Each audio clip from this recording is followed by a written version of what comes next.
Yung importance ng service, ano siya eh, syempre 'pag tinatanong ako parang, ba't mo nasimulan yung community pantry?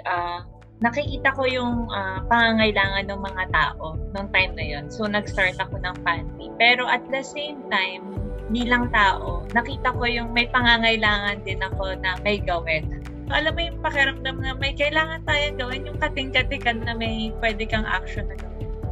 So ano eh, yung service parang part siya ng ano eh, pagiging tao. Part din siya ng, pagiging member ng society.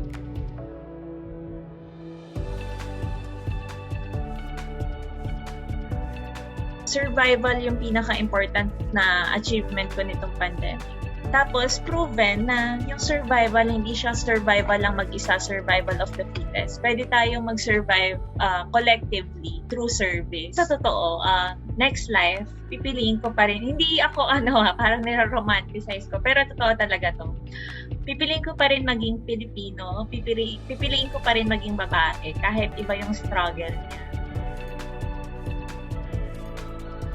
I am Patreng. I am proud of being a Filipino kasi kaya natin eh. Naniwala ko kaya natin.